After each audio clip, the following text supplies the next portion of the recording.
جی ہم لوگ پڑھ رہے تھے، تو اگلی آیت جو ہماری اس پہ آ رہی ہے وہ ہے سورہ نساء کی آیت نمبر 65۔ اعوذ باللہ من الشیطان الرجیم۔ فلا وربک، سو قسم ہے تیرے رب کی، تیرے پروردگار کی، لا یؤمنون، یہ مومن نہیں ہو سکتے، حتی یحکموک، جب تک آپ کو حاکم نہ مان لیں، فیما شجر بینہم، کہ تمام آپس کے اختلافات میں، ثم لا یجدو، پھر کسی طرح کی نہ پائیں، فی انفسہم حرجن، اپنے دل میں تنگی، مما قضیتا، جو فیصلہ آپ ان میں کر دیں، ویسلم تسلیما، اور فرما برداری کے ساتھ قبول کریں۔ تو آپ دیکھ رہے ہوں گے کتنی واضح آیات ہیں، اللہ تعالیٰ نے صاف صاف بتایا ہوا ہے۔ تو اس سے کیا پتہ چلتا ہے کہ مسلمانوں کے اختلافات میں اگر فیصلہ اللہ کے رسول کی طرف نہ لوٹایا جائے تو یہ ایمان کے بھی منافی ہے، یا اس بات سے کترایا جائے کہ نہیں میں آپ سے نہیں فلاں سے پوچھتا ہوں یا کسی اور سے فیصلہ لے لیتے ہیں، خواہ وہ کتنی ہی بڑی کوئی ہستی کیوں نہ ہو، کتنا بڑا عالم کیوں نہ ہو، کتنا بڑا انسان کیوں نہ ہو، کتنا ہی سمجھدار حکیم کیوں نہ ہو، لیکن اللہ کے رسول کے مقابلے میں کوئی بھی نہیں اللہ تعالیٰ کے رسول کا مقابلہ کر سکتا۔ اس لیے کہ رسالت آپ صلی اللہ علیہ وآلہ وسلم کی طرف بھیجی گئی تھی، جبریل امین آپ کے پاس آتے تھے، اللہ کی طرف سے دی ہوئی حکمت آپ کو ملی تھی، باقی سب آپ کے فیض سے فیضیاب ہے۔ ان باتوں میں جن میں ان کے درمیان اختلاف واقع ہو، ان میں یحکمو کا، یعنی ججمنٹ آپ کو دیں، آپ جب دیں تو ثم لا یجدوا فی انفسہم حرجا، پھر وہ اپنے دلوں میں معمولی سی بھی تنگی نہ پائیں، یعنی کہ اس کو کھلے دل کے ساتھ قبول کریں۔ تو مما قضیتا، جو آپ نے فیصلہ کیا، اس کے بارے میں ان کے دل میں معمولی سی بھی تنگی نہ آئے، ویسلم تسلیما، اور پوری طرح آپ اپنے آپ کو وہ جو ہے ججمنٹ، آپ کی ججمنٹ کیا کہ سبمٹ کر دیں۔ یہ قرآن نے بات کہی، اور اس بات کا جو پس منظر ہے وہ میں تھوڑا سا آپ کے سامنے رکھ دوں۔ اس میں مختلف روایات ہیں، اور ایک روایت ہے کہ نبی علیہ السلام کے پاس کوئی ایک سو کالڈ نام نہاد مسلم اور ایک یہودی آیا، ان کے درمیان میں آپس میں کوئی اختلاف تھا، تو وہ دونوں نے یہ فیصلہ کیا ہے کہ اللہ تعالیٰ کے رسول کو جج مانتے ہیں، اور جو آپ فیصلہ کریں گے ہم اس کو مان لیں گے۔ تو دونوں جب آئے تو آپ صلی اللہ علیہ وآلہ وسلم نے کیس سنا، تو آپ نے یہودی کو حقدار سمجھا اور آپ نے اپنا فیصلہ یہودی کے حق میں کر دیا۔ فیصلہ کر کے جب باہر نکلے مسجد سے، تو جو سو کالڈ جو مسلم تھا وہ کہتا ہے، یہ اصل میں منافق تھا، وہ کہتا ہے کہ بھی یہ فیصلہ جو ہے نا یہ صحیح نہیں ہوا، میں نہیں مانتا اس کو۔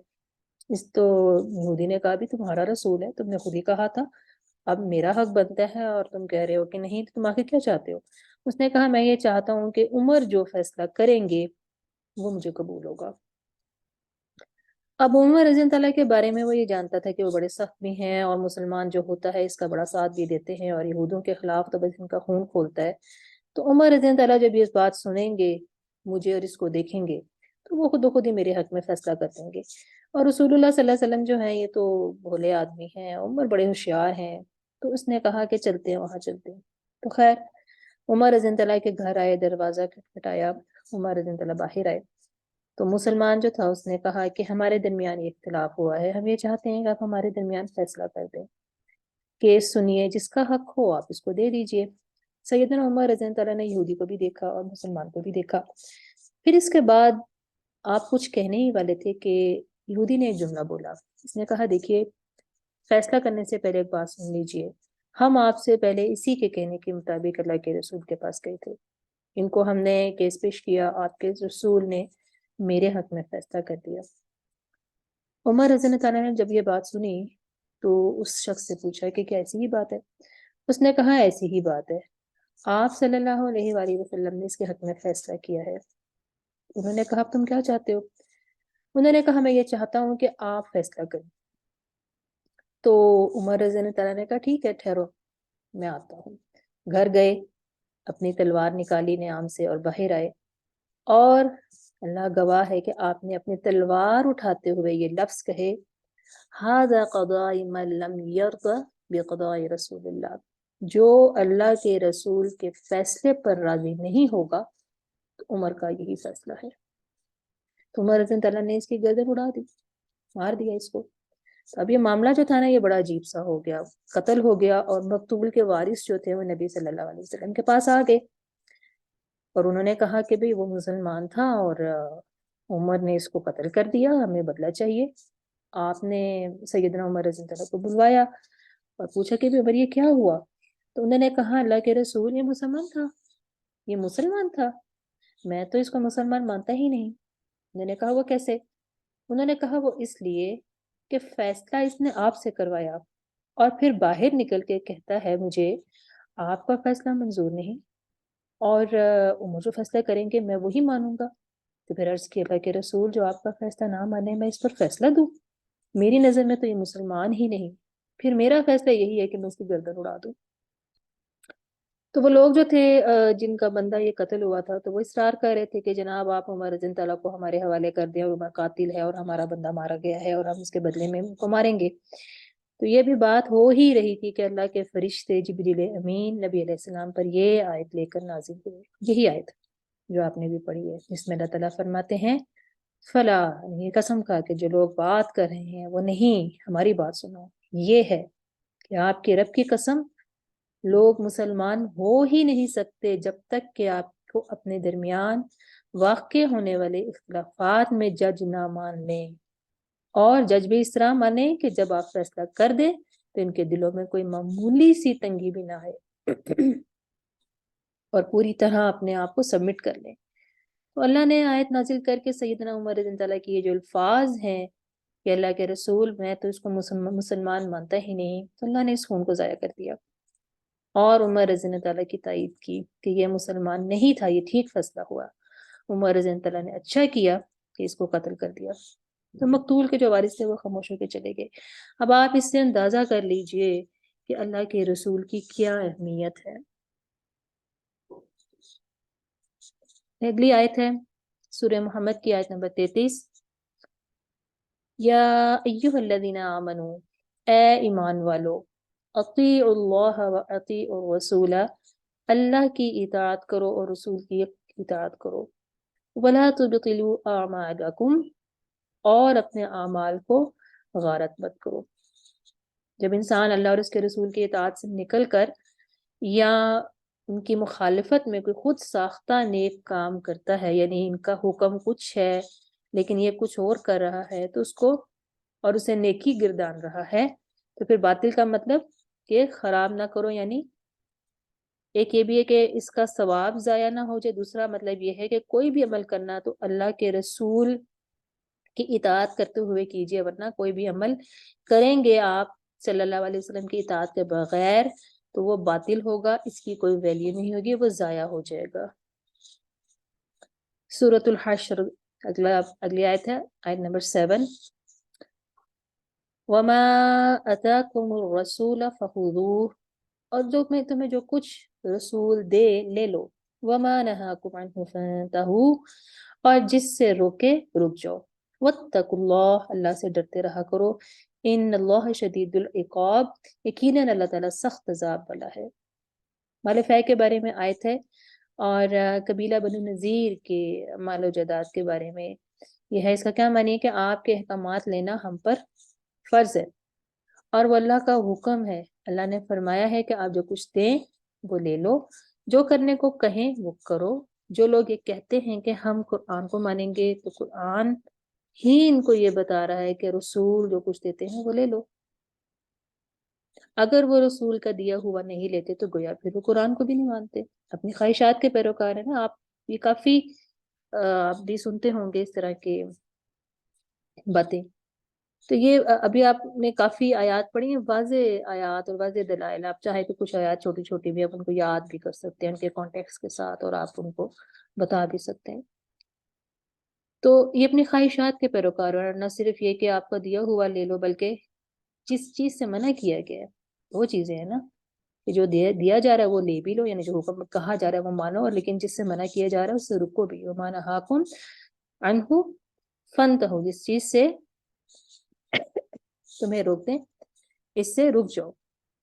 اور پھر اللہ سے ڈرو، یعنی نہیں رکو گے تو وہ پوچھے گا، بے شک اللہ تعالیٰ سخت عذاب دینے والا ہے. فَاتَّقُوا اللَّهَ، اور اللہ سے ڈرو، یعنی اس معاملے میں اللہ کا خوف بیچ میں ہوگا تو تب یہ چیزیں ان میں آئے گی کہ رسول کی کیا اہمیت ہے، اور رسول جو کچھ دے رہا ہے ہم اس کو لے لیں. اور اگر اپنی نفسانی خواہشات کو یا اپنی مرضی کی بات کو یا کسی اور کی بات کو یا برادری کی بات کو یا کلچر کی بات کو ہم اہمیت دیں اور رسول کی بات کو چھوڑ دیں تو یہ غلط ہوگا. اس لیے تقوی جو ہے وہ اختیار کرنا ہے، ورنہ اللہ تعالیٰ بڑا سخت سزا دینے والا ہے.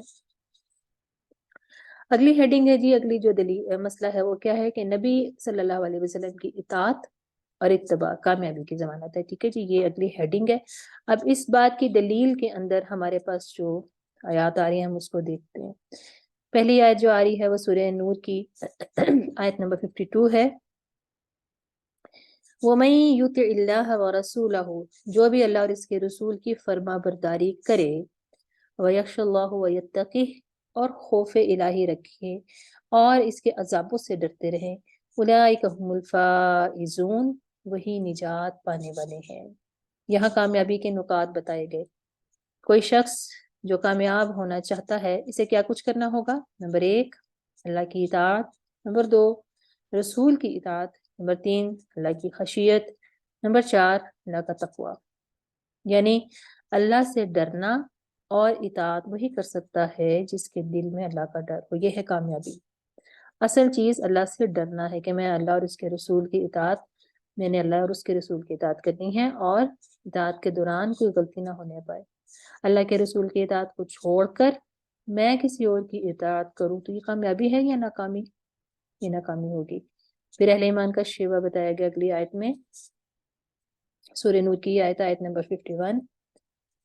انما کان قول المؤمنین، ایمان والوں کا قول تو یہ ہے، اذا دعوا الی اللہ ورسولہ، کہ جب انہیں اس لیے بلایا جاتا ہے کہ اللہ اور اس کا رسول لیحکم بینہم، ان میں فیصلہ کر دیں، ان یقولوا، تو وہ کہتے ہیں کہ سمعنا واطعنا، ہم نے سنا اور مان لیا، واولئک هم المفلحون، یہی لوگ کامیاب ہونے والے ہیں.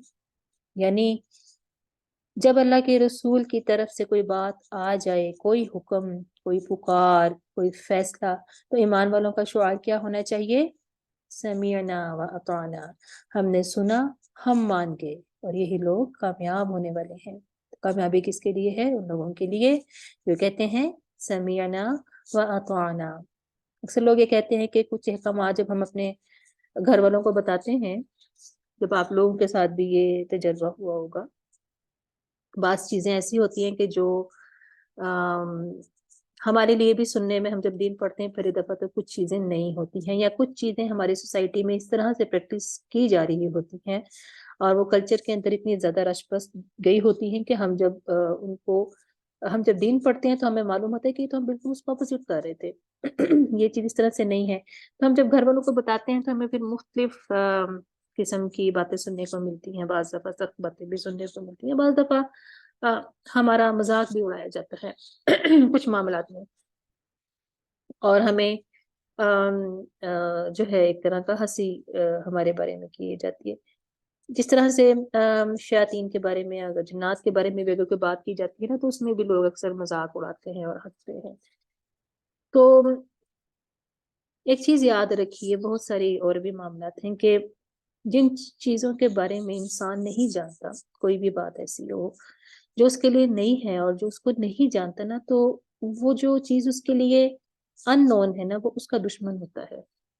ٹھیک ہے، یعنی کہ یہ ان کی لا علمی کی وجہ اور نہ سمجھی ہے. یہی بات ہے کہ ہمیں جس طرح سے کوئی بھی چیز جو ہے نا، کوئی سائنٹسٹ کہتا ہے نا تو ہم فوراً مان لیتے ہیں.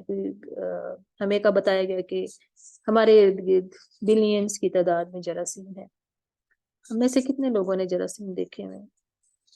ٹھیک ہے، اب نیٹ وغیرہ پہ اویلیبل تو کچھ ہوں گے تصویریں وغیرہ، لیکن پھر بھی کبھی ہم نے بودر کیا، ہم نے نہیں دیکھا، ہمیں نہیں پتا ان کی شکل و صورت کس طرح کی، لیکن ہم مانتے ہیں، یعنی ہم ایمان لا چکے ہیں نا.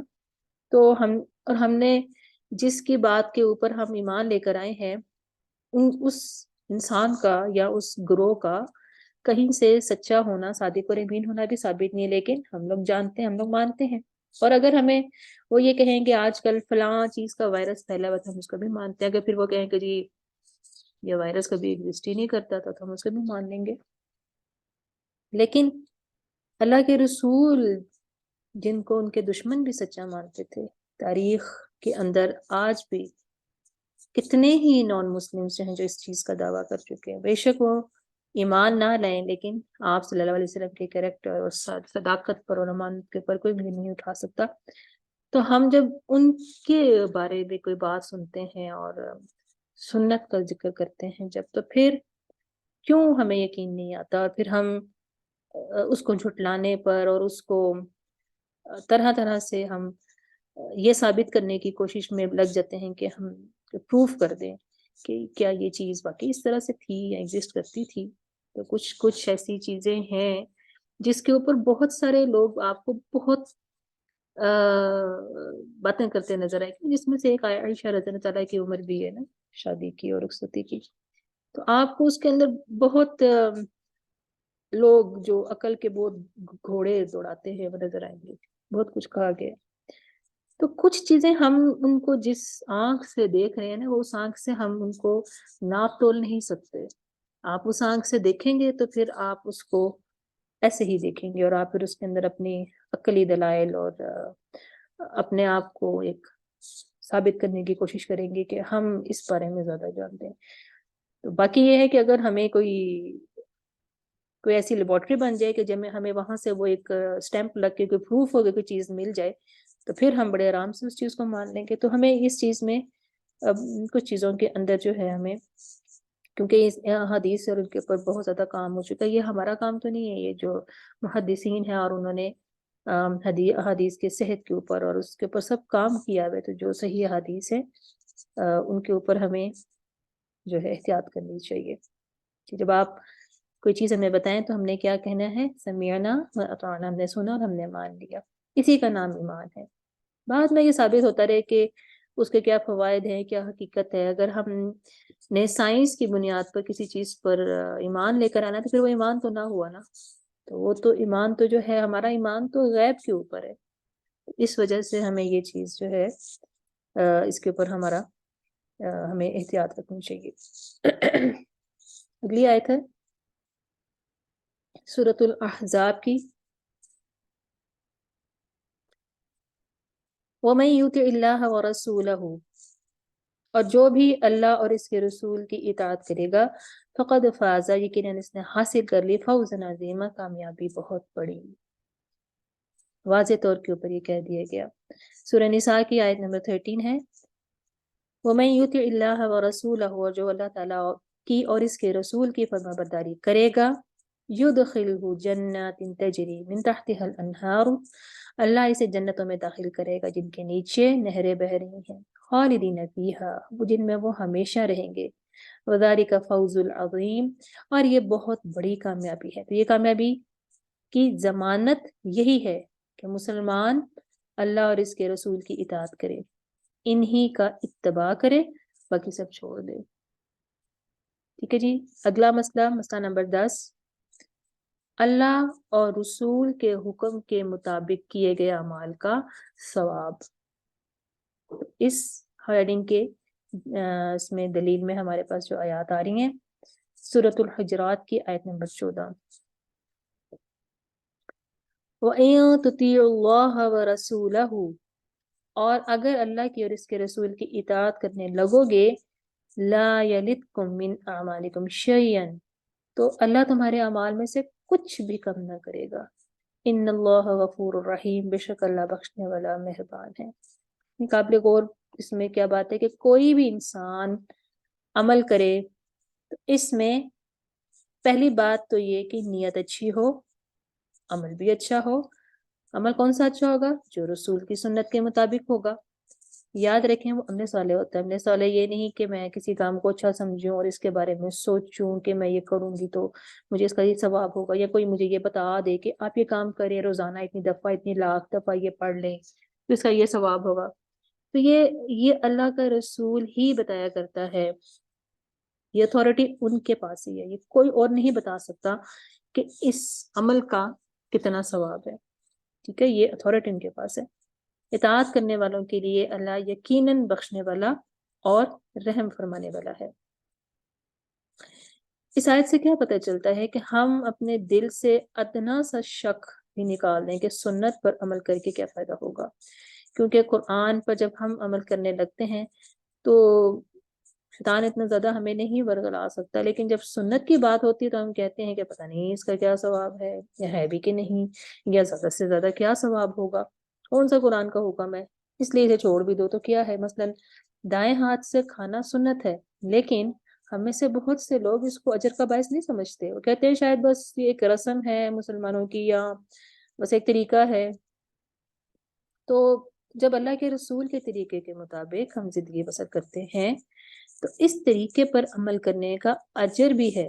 اور کتنا اجر ہے؟ فرمایا لا یلدکم من اعمالکم شیئا، تمہارے اعمال میں یعنی اس کے اجر میں کچھ بھی کمی نہ ہوگی. یعنی اللہ کے رسول کی سنت پر عمل کا بھی ایسا ہی اجر ہے جیسے اللہ کا حکم ماننے پر اجر ہے. اس لیے پورا شرع صدر ہونا چاہیے کہ سنت کوئی حقیر چیز نہیں، یا آپ کا حکم مان کر کوئی ویسٹ آف ٹائم نہیں کر رہے ہیں ہم، بلکہ پورے کا پورا فائدے میں ہے. اگلی ہیڈنگ ہے جی مسئلہ نمبر 11، گناہوں کی مغفرت رسول کے اتباع کے ساتھ مشروط ہے. اس زمین میں ہمارے پاس سورہ آل عمران کی آیت آ رہی ہے، آیت نمبر 31. قل ان کنتم، کہہ دیجئے اگر ہو تم، تحبون اللہ، تم اللہ سے محبت کرتے، فاتبعونی، تو میری پیروی کرو، ویغفر لکم ذنوبکم، اللہ تمہارے گناہ بخش دے گا، واللہ غفور الرحیم، اللہ بخشنے والا مہربان ہے. یعنی اس کا دعویٰ کرتے ہو تو پھر میری اتباع کرو. یہ بڑی آزمائش ہے کہ لوگ اللہ سے محبت کا دعویٰ کرتے ہیں، مگر کیسے؟ اللہ نے ان کو آزمائش میں ڈال دیا کہ اب تم اپنی محبت میں سچ ہو تو پھر نبی علیہ السلام کا اتباع کر کے میری محبت کا دعویٰ کرو، ورنہ تمہاری محبت فضول ہے تو اس کا فائدہ کیا ہوگا. یحببکم اللہ، اللہ تم سے محبت کرے گا، وَيَغْفِرْ لَكُمْ ذُنُوبَكُمْ، اور تمہارے گناہوں کو بھی معاف کر دے گا. تو نبی علیہ السلام کی اتباع میں اللہ محبت بھی کرتا ہے اور اللہ ہمارے گناہ معاف بھی کرتا ہے. واللہ غفور الرحیم، اور اللہ بخشنے والا اور رحم کرنے والا ہے. تو اگر تم حقیقت میں اللہ سے محبت کرتے ہو، جس کا دعویٰ ہم میں سے ہر ایک کرتا ہے، نہ صرف یہ کہ ہم کرتے ہیں بلکہ غیر مسلم بھی کرتے ہیں، ہم کو اللہ سے بہت محبت ہے، پر اگر واقعی محبت ہے تو ثبوت دو کہ تم محبت کرتے ہو، کیونکہ ہر محبت ثبوت مانگتی ہے. زبان سے دعویٰ کرنا تو بہت آسان ہے، لیکن ثابت کرنا اپنے دعوے کو، یہی اصل کام ہے. ثابت کیسے ہوگی؟ محبت ثابت کیسے ہوگی؟ فاتبعونی، کہ نبی کا اتباع کرو، آپ کے پیچھے چل کر دکھاؤ، پتہ چل جائے گا کتنی محبت ہے. اگر تم نبی کے نقش قدم پر چلو گے تو نتیجہ کیا آئے گا؟ یحببکم اللہ، اللہ تم سے محبت کرے گا. تو جو شخص یہ چاہتا ہے کہ اللہ اس سے محبت کرے، ہم میں سے ہر ایک شخص یہ چاہتا ہے نا. ہمارے دل میں کبھی یہ خیال بھی آتا ہوگا کبھی کہ پتہ نہیں اللہ تعالیٰ کی نظر میں ہمارا کیا مقام ہے، یا ہمارے بارے میں اس کی کیا رائے ہے. تو فرمایا اگر تم رسول کی پیروی کرو گے تو یقیناً تمہیں اس کی محبت حاصل ہو جائے گی، تم اس محبت کو پا لو گے. اور کیا فائدہ ہوگا؟ یغفر لکم ذنوبکم، کیونکہ یہ ایک بوجھ ہے نا ہمارے اوپر، ہر روز کتنا بوجھ ہم لاتے ہیں اپنے اوپر، تو کتنا آسان طریقہ بتا دیا نا کہ تمہارے گناہوں کو بھی معاف کر دے گا. یعنی جو شخص سنت کا اتباع کرے اس کے گناہ بھی معاف ہو جائیں گے، کمی کوتاہی سے بھی درگزر ہو جائے گی۔ کتنا بڑا سرٹیفکیٹ ہے نا، کہ کرو میرے رسول کا اتباع، اس جیسے بن جاؤ تو میری محبت تم پر واجب ہو گئی۔ تو جسے اللہ کی محبت، اللہ کی توجہ چاہیے، وہ ان جیسا بنے، کیونکہ وہی اسوہ حسنہ ہے، وہ اللہ کے محبوب ہیں۔ اللہ کے محبوب کو کاپی کرو، اس کا طریقہ، ان کا طریقہ زندگی اختیار کرو، وہ بڑا ہے معاف کرنے والا اور بڑا رحیم ہے۔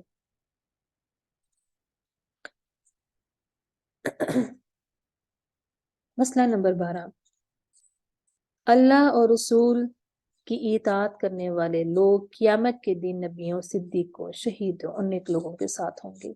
سورہ نساء کی آیت نمبر 69، وَمَن يُطِعِ اللَّهَ وَالرَّسُولَ، اور جو بھی اللہ اور اس کے رسول کی اطاعت کرے، فَأُولَئِكَ مَعَ الَّذِينَ، وہ ان لوگوں کے ساتھ ہوگا، انعم اللہ علیہم، جن پر اللہ تعالیٰ نے انعام کیا ہے، من النبیین والصدیقین والشہداء والصالحین، جیسے نبی اور صدیق اور شہید اور نیک لوگ، وحسن اولئک رفیقا، یہ بہترین رفیق ہے، یعنی انجام بھی اچھا ہوگا۔ جسے پیچھے پڑھا احسن تأویلا، یعنی انسان سوچ ہی نہیں سکتا ان لوگوں کے ساتھ رہ کے جنت میں، کتنے نصیب کی بات ہے۔ تو ان کی کمپنی، صحبت حاصل کرنے کے لیے کیا شرط لگائی گئی؟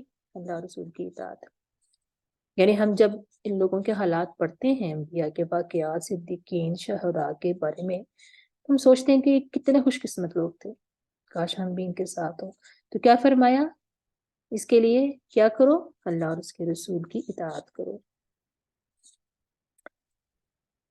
اگلا آگے ہے مسئلہ نمبر 13، اللہ اور رسول پر ایمان لانے کے باوجود لوگ عملاً اللہ اور اس کے رسول کا حکم نہیں مانتے، ایسے لوگ مومن نہیں ہیں۔ سورہ نور کی آیت نمبر 47 اور 48، وَيَقُولُونَ آمَنَّا بِاللَّهِ وَبِالرَّسُولِ وَأَطَعْنَا، اور کہتے ہیں کہ ہم اللہ رسول پر ایمان لائے اور اطاعت کی، ثُمَّ يَتَوَلَّى فَرِيقٌ مِّنْهُمْ بَعْدَ ذَلِكَ، پھر ان میں سے ایک گروہ اس کے بعد منہ موڑ جاتا ہے۔ وَمَا أُولَئِكَ بِالْمُؤْمِنِينَ، یہ ایمان والے ہیں ہی نہیں۔ وَإِذَا دُعُوا إِلَى اللَّهِ وَرَسُولِهِ، اور جب یہ بلائے جاتے ہیں اللہ اور اس کے رسول کی طرف، لِيَحْكُمَ بَيْنَهُمْ، کہ ان کے درمیان فیصلہ کرتے، إِذَا فَرِيقٌ مِّنْهُمْ مُعْرِضُونَ، ان میں سے ایک گروہ منہ موڑنے والا بن جاتا ہے۔ تو یہ پتہ چلتا ہے کہ عملاً اگر رسول کی نافرمانی کی جائے اور آپ کا حکم نہ مانا جائے، تو قرآن سے لوگوں کو کیا کہتا ہے؟ مومن نہیں۔ لوگ کہتے ہیں کہ ہم اللہ رسول پر ایمان لائے اور ہم نے اطاعت قبول کی، کہنے کی حد تک بہت لوگ یہ دعویٰ کرتے ہیں، پھر اقرار کرنے کے بعد ان میں سے ایک گروہ منہ پھیر لیتا ہے، یعنی بات نہیں مانتا ہے، کر کے کچھ نہیں دکھاتا، صرف کہنے کی حد تک ہی کہتا ہے، تو ایسے لوگ ہرگز مومن نہیں، یعنی جو عمل سے ثابت نہ کریں، ان کے ایمان کا دعویٰ بھی مشکوک ہے۔ کیونکہ جب ان کو اللہ اور اس کے رسول کی طرف بلایا جاتا ہے تاکہ رسول ان کے باہمی معاملات میں فیصلہ کریں، تو میں سے ایک طریقہ اترا جاتا ہے، منہ موڑ جاتا ہے، موردون۔ اگلی آیت ہے سورۃ النساء آیت نمبر 61، وَإِذَا قِيلَ لَهُمْ تَعَالَوْا، ان سے جب کہا جائے کہ آؤ، إِلَى مَا أَنزَلَ اللَّهُ وَإِلَى الرَّسُولِ، اس طرف جو نازل کیا اللہ نے اور اس کے رسول کی طرف، رَأَيْتَ الْمُنَافِقِينَ يَصُدُّونَ عَنْكَ صُدُودًا، آپ دیکھیں گے کہ یہ منافق آپ سے پوری طرح منہ پھیر جاتے ہیں۔ تو رشتہ دار، دوست، احباب، برادری، اب ان کو دیکھیں یا نبی کی اطاعت کو دیکھیں۔ تو ایمان والوں کی یہ صفت نہیں کہ انہیں اللہ اور اس کے رسول کی طرف بلایا جائے، ان کی بات کی طرف، تو وہ آنے سے انکار کر دے اور وہ رک جائے۔ یہ رکنا منافقین کی علامت ہے۔ سورہ آل عمران 32 میں ہے، قل، کہہ دیجئے، اطیعوا اللہ والرسول، کہ اللہ کی اطاعت اور رسول کی اطاعت کرو، فَإِن تَوَلَّوْا، پھر اگر یہ منہ پھیر لیں، فَإِنَّ اللَّهَ لَا يُحِبُّ الْكَافِرِينَ، تو بے شک اللہ تعالیٰ کافروں سے محبت نہیں کرتا۔ اس آیت سے کیا پتہ چل رہا ہے؟ کہ اللہ کی اطاعت اور رسول کی اطاعت یعنی ایمان کی علامت ہے۔ اطاعت سے منہ موڑنا اللہ کے نزدیک کیا ہے؟ ایک طرح سے کفر ہے۔ اور اس میں صرف اللہ کی اطاعت سے منہ موڑنا نہیں، نبی کی اطاعت سے منہ موڑنا بھی شامل ہے۔ اطاعت سے منہ موڑنے والوں کو کیا کہا گیا یہاں؟ فَإِن تَوَلَّوْا فَإِنَّ اللَّهَ لَا يُحِبُّ الْكَافِرِينَ، یعنی کہ قانون کی نظر میں ہوں گے وہ مسلمان، لیکن عمل کے میدان میں ان کے ایمان کا فیصلہ تو اللہ ہی کرے گا۔ ان کو کیا کہا گیا؟ کافرین، انکار کرنے والے۔ ٹھیک ہے جی، یہاں پر ہم آپ کا آج کا جو لیسن ہے نا اس کو سٹاپ کرتے ہیں۔ مسئلہ نمبر 14 سے ہم انشاءاللہ کل پڑھیں گے۔ تو ابھی آپ کی ٹائم بھی تقریباً تھوڑا ہی رہ گیا، 4 منٹ رہ گئے۔ دعا پڑھ لوں۔ سبحانک اللہم و بحمدک، نشہد ان لا الہ الا انت، نستغفرک و نتوب الیک۔